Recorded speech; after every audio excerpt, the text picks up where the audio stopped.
Tercera parte, geología estructural. A ver. ¿Compartimos?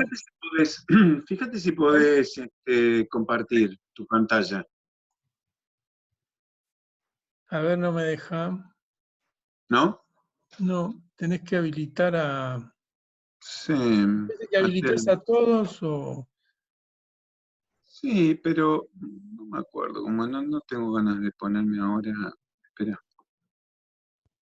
Ah, es que yo no soy. Espera. ¿Yo soy el hospedador? No todavía. Ah. Acá me permite video hacer hospedador. Listo. Ahí estamos. Ya sos. Bueno. Bueno, estábamos con esto, que según cómo son los esfuerzos, son las fallas que se producen. En las fallas normales es cuando tengo el esfuerzo máximo en la vertical, ¿sí? Que coincide con la dirección de la fuerza de gravedad, ¿no? De arriba para abajo. Entonces el mínimo es en la horizontal, entonces en esta dirección, en la dirección horizontal,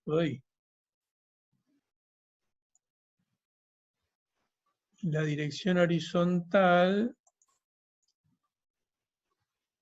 en esta sigma 3, que sea el mínimo, quiere decir que esto se estira en esta dirección. En las fallas inversas, el esfuerzo máximo es horizontal, entonces acá se comprime y se estira en la dirección vertical, las cosas suben, digamos. Y en el caso de la falla de rumbo, tanto el esfuerzo máximo como el mínimo están en el horizontal. Entonces se producen este tipo de movimiento de falla de rumbo. O sea, por eso, viendo el tipo de falla que hay, uno puede saber los esfuerzos que generaron esas fallas.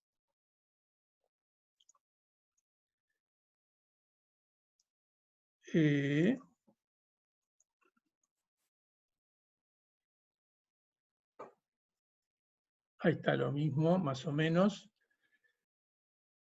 Tengo las fallas estas directas, extensionales, que sería esta de acá,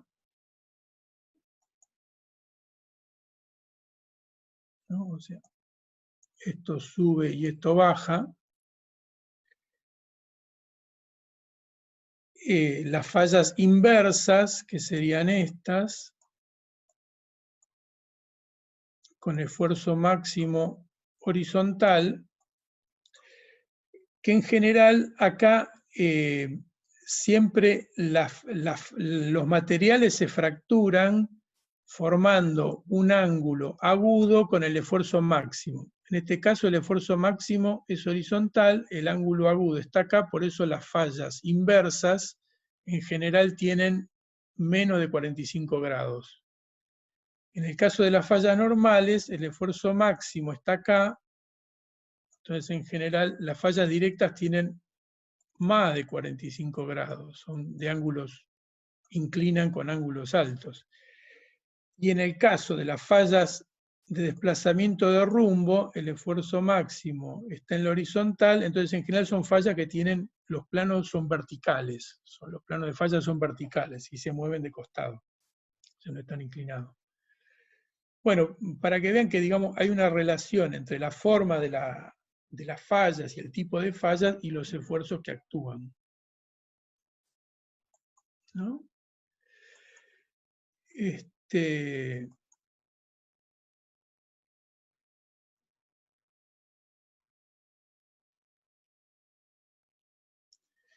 Bueno, y ahora un poco lo que algunos preguntaban, a ver, con el tema de las placas,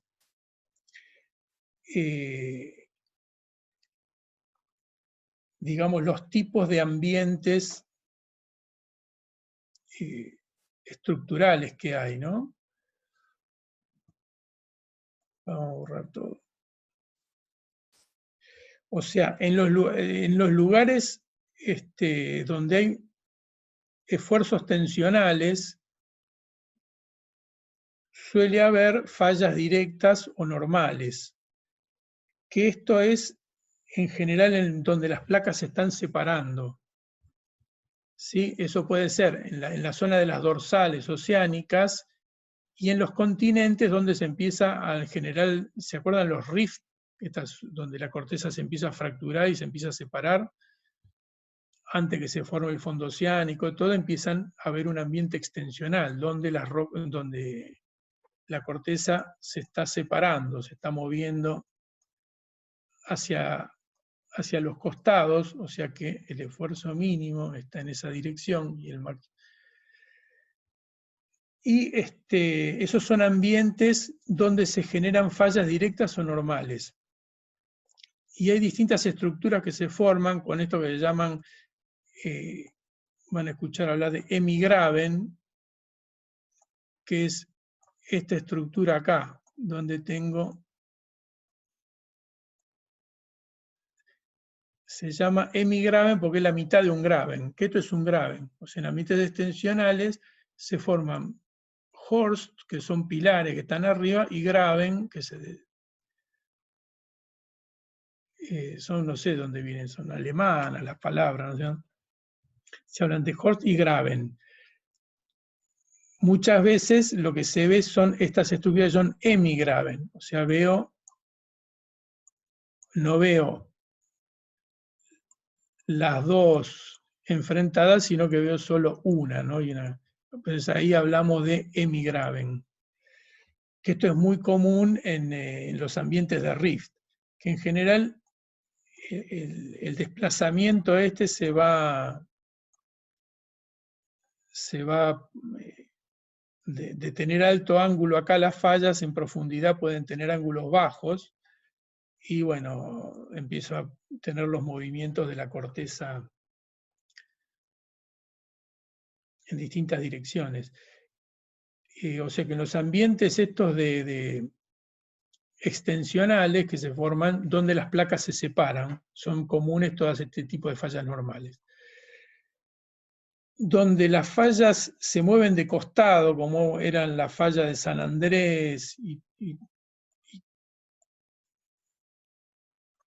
y acá sería, yo que sé, en el sur, en el lago Fañano, donde está la falla entre la placa sudamericana y la de Scotia.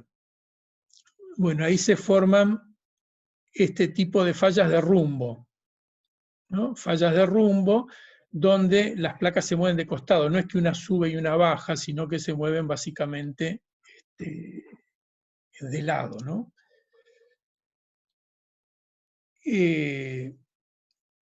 Y en ambientes donde hay choque de placas, donde tengo esfuerzos compresivos, se generan las fallas inversas, que son, bueno, estos los corrimientos, que los corrimientos son fallas inversas que tienen bajo ángulo, o sea, tienen bajos ángulos, menores de 45 grados. Entonces ahí se hablan de corrimientos o cabalgamientos, porque cabalga este bloque, se sube arriba del otro, no cabalga el otro. Estos son típicos de los ambientes donde chocan las placas o donde se mete una placa abajo de otra, en las zonas de subducción también hay esfuerzos compresivos, que es, bueno, acá donde tenemos la cordillera de los Andes, todo el límite con Chile, todo eso, bueno, es un ambiente compresivo porque tengo la placa de Nazca que se mete debajo de la placa sudamericana. Eso genera compresión y me genera la cordillera de los Andes, que son un montón de cabalgamientos de estos que se van apilando, ¿no? ¿Vamos bien? ¿Se entiende?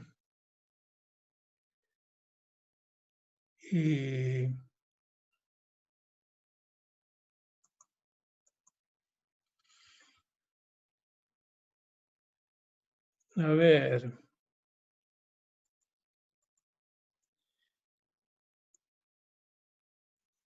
A ver, para.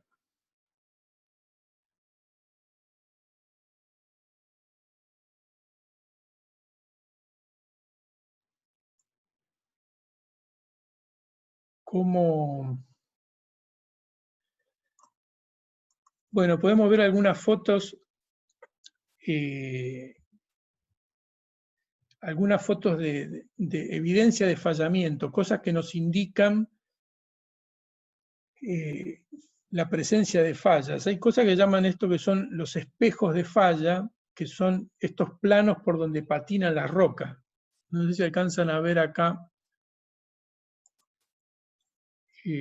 Todo esto son un montón de estrías, que se les llama estrías. Hay como unos pequeños escaloncitos que me indican el movimiento de la falla. O sea, yo acá, digamos, no estoy viendo el material desplazado, pero esto me indica que en esta superficie se produjo una falla que patinó. Aparentemente lo que estaba acá arriba se vino para este lado, por la dirección de las estrías y los escaloncitos, y la roca que estaba abajo se fue para aquel lado.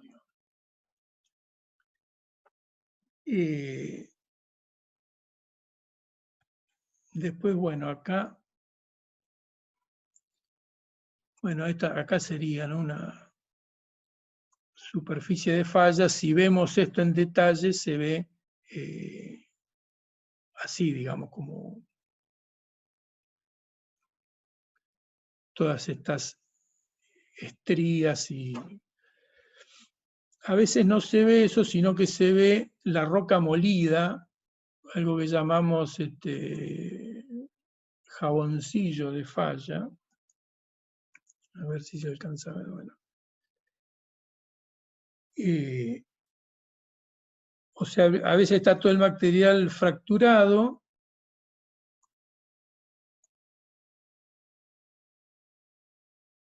Todo esto que está acá, toda esta zona que se ve acá de material picado, es una zona de falla, y todo se llama harina de falla o jaboncillo de falla.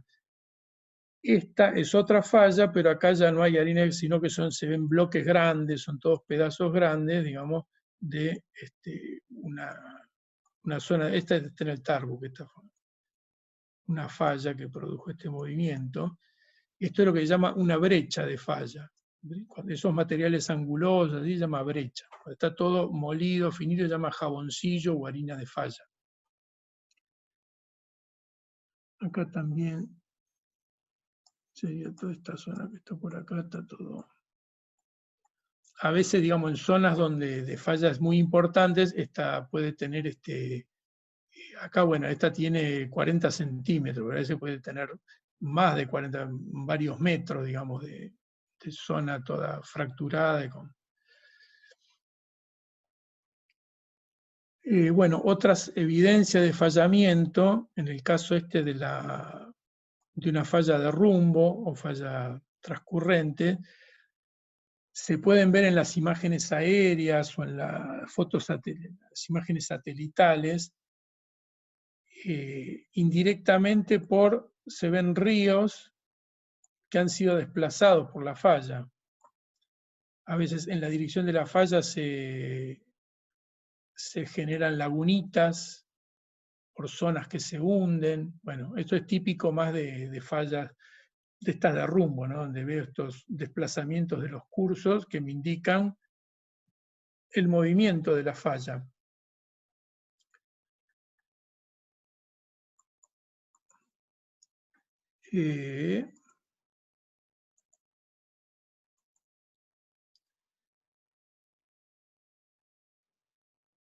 Bueno, acá tenemos una falla así más pequeña.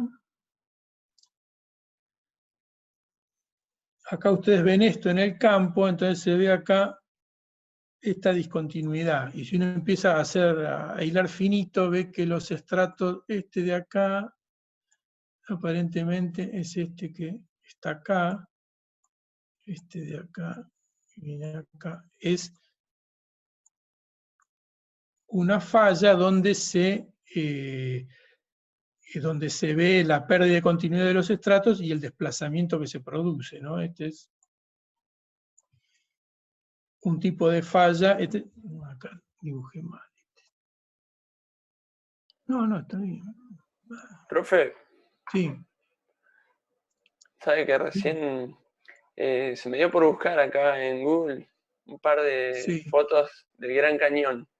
Sí. Ese es un tipo de falla, ¿no? Porque hay como un O valle sea, ahí en el medio. No, en el Gran Cañón lo que tenés son un montón de estratos horizontales que están escarbados por un río, pero no recuerdo bien si hay una zona de falla ahí o no. O sea, eso vertical que se ve es producido porque el río fue erosionando y labró un cañón. Lo mismo que acá en el cañón de la Tuel y todo eso. O sea, como que ahí no es que se hundió el Gran Cañón, sino que lo que produjo este paredón así es la erosión del río. Ah, ok. ¿Se entiende? Sí, ¿Sí? sí, sí. Puede que en algún lugar haya fallas ahí, pero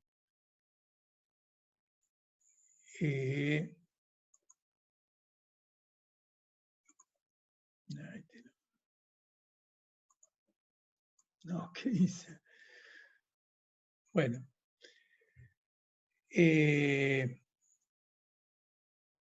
Bueno, hay a veces los estratos cerca de la falla me indican el movimiento de la falla, que es lo que se llaman los pliegues de arrastre. O sea, como que este estrato frente a la falla me da esta forma y el de este lado tiene esta forma así, porque la falla se movió. Se llaman de arrastre por eso, como que queda arrastrado contra la falla los pliegues. En el caso, con esta geometría diría, bueno, que esto es una falla directa. Ahora, si el arrastre es al revés, como en el caso de acá, diría que es una falla inversa, ¿no? Porque este bloque se vino para arriba y este se vino para abajo. ¿Sí?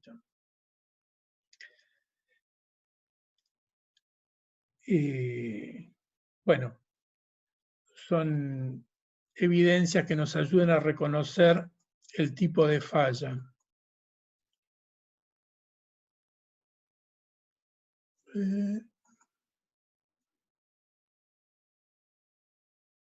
Bueno, ¿cómo vamos? Bien, ¿sabe que me parece que en la diapositiva anterior había una parte que hablaba de los ríos también? No sé Esta, si... Sí. esta de acá. Ujú. Esa es la que hace un rato dijo el lago Finiano. Foniano, ¿cómo es? En el lago Fañano. Fañán, sí. Este tipo de fallas así son fallas de transcurrentes o de rumbo. Bueno, una zona en el país, una zona de falla de estas así típica es en el lago Fañán. Está bien. Bueno, entonces básicamente vimos un poco eso, ¿no? La deformación que genera básicamente lo que son pliegues, diaclasas y fallas, ¿no? Y dentro de las fallas los distintos tipos de fallas que tenemos, si son extensionales, son las fallas estas normales o directas, si son compresivas, son las fallas inversas, y si se mueven de costado de rumbo, son esas de rumbo o transcurrentes, ¿no? Según cómo son los esfuerzos que actúan.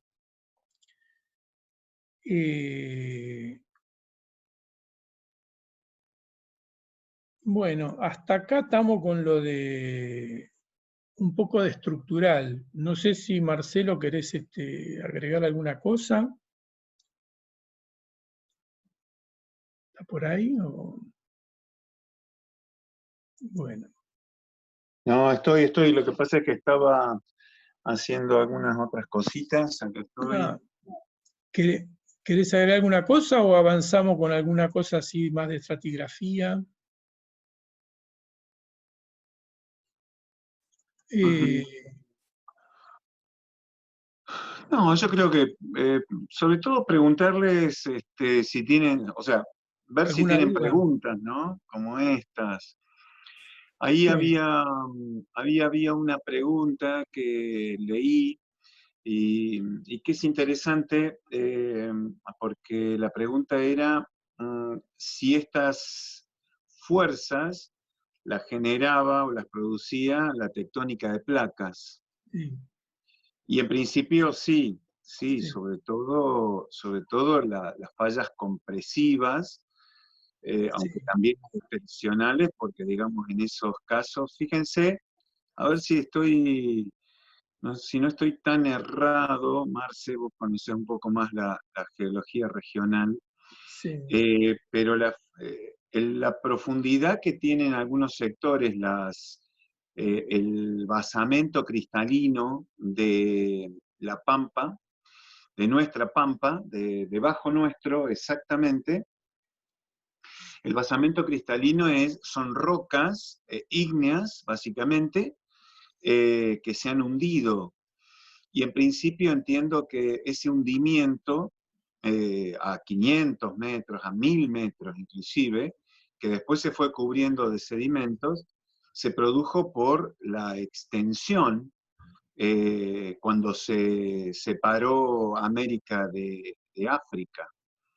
Entonces, esa tensión que se produjo generó estos hundimientos, estos gravens, como ah, mencionaba Marcelo hace un ratito, que se fue cubriendo paulatinamente de sedimentos. ¿Es más o menos así? sí, o sea, acá tenemos el graben, ¿no? Un graben. Ujú. Acá, por ejemplo, se habla de el graben del Salado. ¿Vieron dónde está el río Salado en la provincia de Buenos Aires? Que sigue toda una zona deprimida que es una estructura así tipo graben, que también se generó cuando se separó Sudamérica de África, digamos.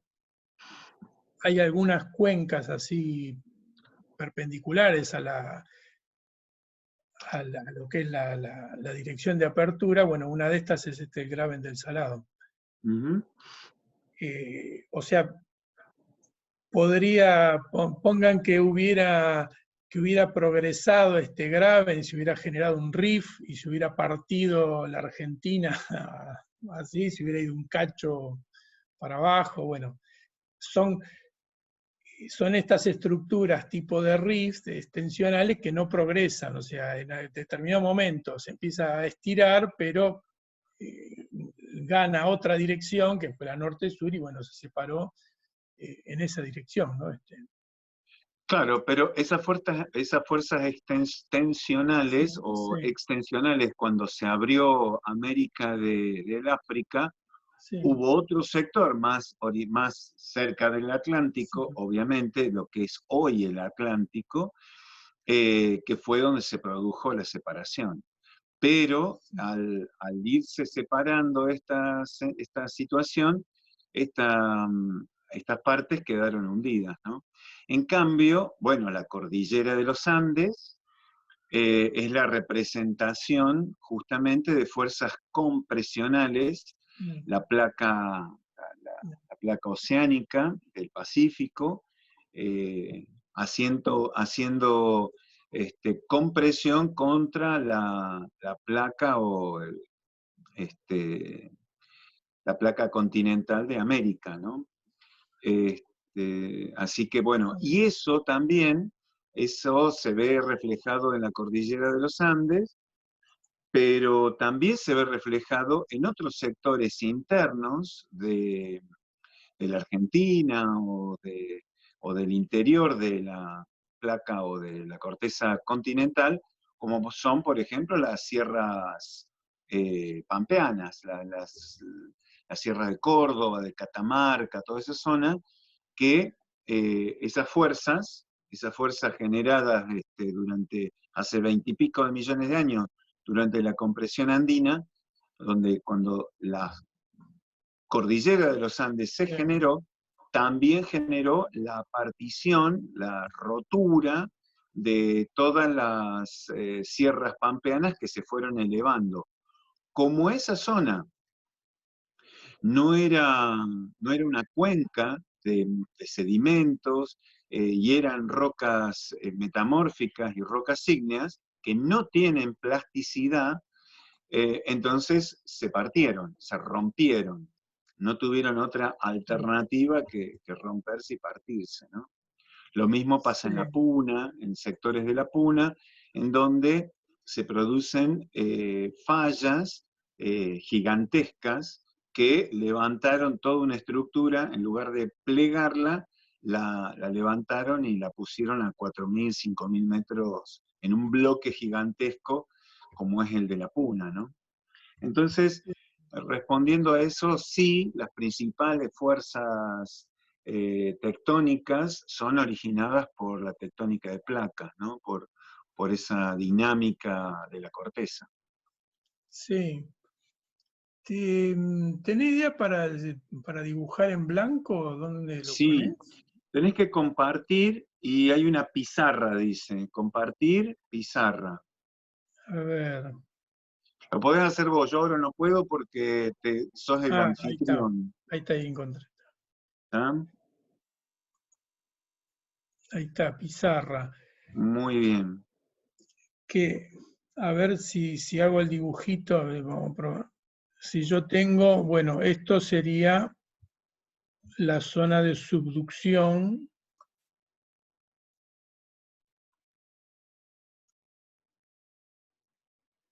Acá está Chile, de este lado, acá la Argentina, ¿no? Entonces acá tenemos la placa esta de Nazca que se está metiendo debajo de la placa sudamericana y la placa sudamericana que empuja para allá. Entonces, esta compresión que se genera acá hace que se generen acá corrimientos que son lo que va levantando la cordillera de los Andes. Y también, digamos, del lado chileno también hay a veces corrimientos para el otro lado. Este es un ambiente netamente compresivo, ¿no? Donde hay fallas inversas dominantemente.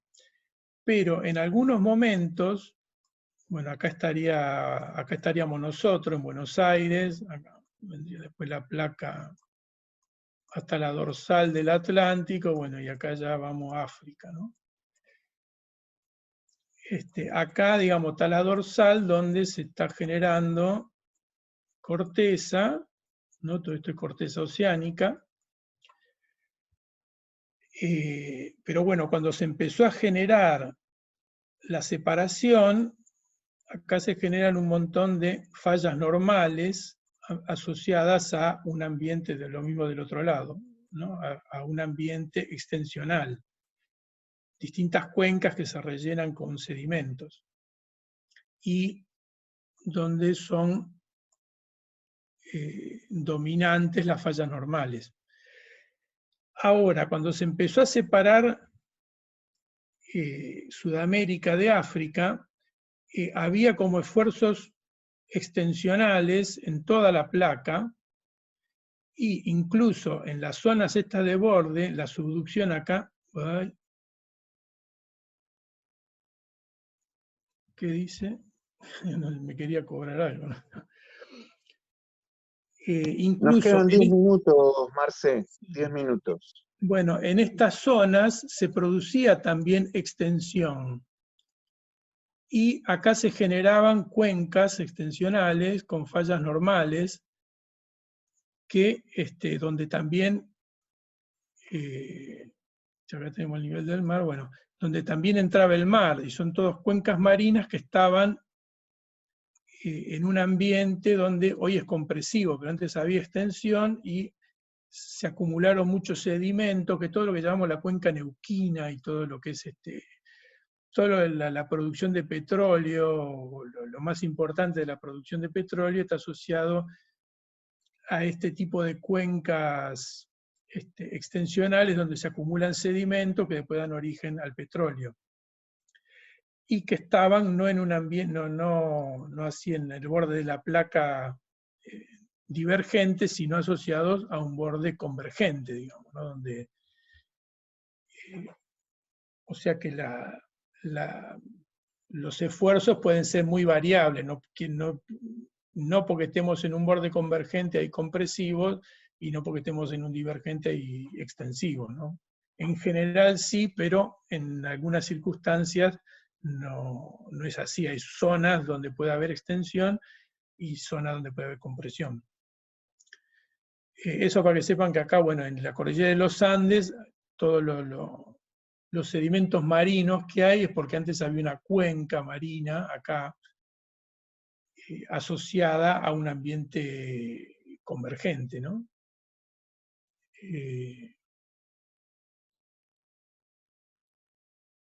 Bueno, no sé si los mareé con muchas cosas o vamos bien.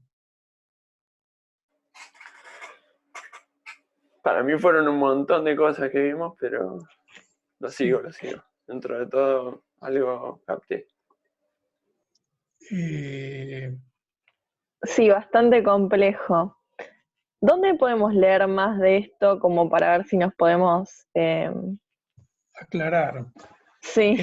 En el Tarbuk está el capítulo 10, de formación de la corteza, está todo esto bien explicado en el Tarbuk, ¿sí? ¿Qué querés decir? ¿No lo explicaste bien? No. No, es difícil, es complicado, sin lugar a dudas, no. Tómenlo como algo, digamos, lo más sencillo posible en términos de entender que la corteza se deforma. Piensen en cuestiones relacionadas con materiales que ustedes conocen, por ejemplo, no sé, un bloque de arcilla, el alquitrán o cosas como esas, que si ustedes aplican distintos tipos de fuerza o de esfuerzos en distintas direcciones, van a deformarse. Entonces, este tipo de cuestiones es importante, ¿no? Que lo vean, porque si lo ven a gran escala o tratan de explicárselo en la corteza, y se les complica porque además piensen también que algunos sectores de la corteza han sufrido múltiples esfuerzos, no solamente uno, ¿sí? No es una cuestión de que hubo un solo esfuerzo. Entonces, es la suma de historia que tiene la corteza, la historia geológica, que puede ser una deposición, después una erosión, después una fractura, después otra cosa. Bueno, es muy complejo. Véanlo más bien de forma sencilla. Y el Tarbuk sí, el Tarbuk lo tiene y pueden ir viendo. Ahí ahí preguntaron, en el Dropbox, en bibliografía, está el PDF del Tarbuk. Está bueno que lo bajen y pueden leer de ahí. Mucho de lo que estamos dando está ahí. O sea, en el capítulo 10 está mucho más desarrollado todo lo que es esta parte de deformación de la corteza. Así que, a ver qué me mandaron. Bueno, lo que preguntas, Lucía, qué habría que descargar, está ahí, como dice Marcelo, pero ustedes lo que pueden hacer también es lo que yo les dije en el mail que les mandé de estudio, un poco, por ejemplo, imprimir solo ese capítulo, ¿eh? O ir viendo en la computadora e ir haciendo los dibujos a su manera para poder entenderlo. Tienen que buscarle la vuelta, tienen que encontrarle la vuelta, porque la lectura inclusive a veces es complicado. Y otra es, podemos armar una sala de chat o de preguntas en el campus, o ustedes enviar un correo electrónico con las preguntas que tengan, ¿no? O sea, nosotros estamos disponibles para este tipo de cuestiones. Sí. Te salta como error cuando entró al Tarbook. Bueno, ahí Diego se ofrece a enviártelo, pero no sé por qué te salta, porque yo lo he abierto. Puede Yo de ser hecho que no es... yo lo bajé, lo descargué el PDF en la computadora, si lo leo sin conexión. Sí, bueno. Está bueno descargarlo para después lo Sí, lees. lo mejor es hacerlo así, ¿no? Descargar Descargarlo y PDF tenerlo en la en la compu y computadora. lo tenés. Sí. No es muy pesado. Son No, 18 también megas. está lo de, a ver, déjenme, son 36, a ver, no tenemos mucho tiempo ahora, pero déjenme ver, a ver si... Me vas a tener que devolver, Marce, el anfitriones. ¿Y cómo, a ver?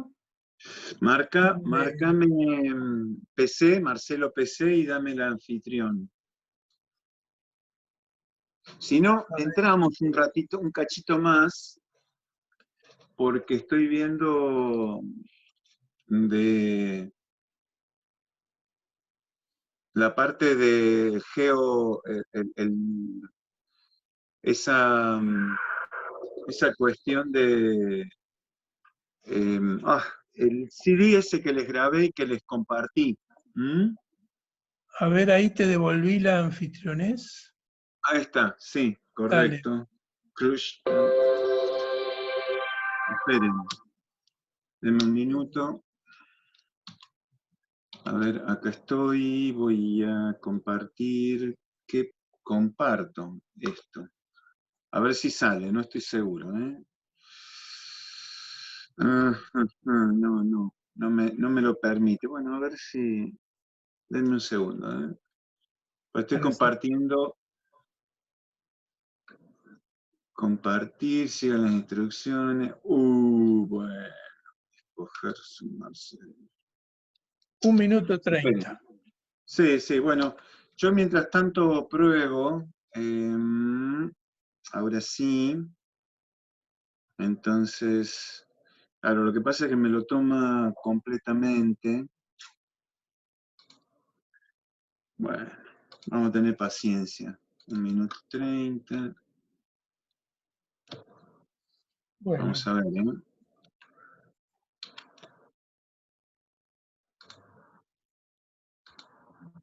A ver si funciona. Vamos a ver.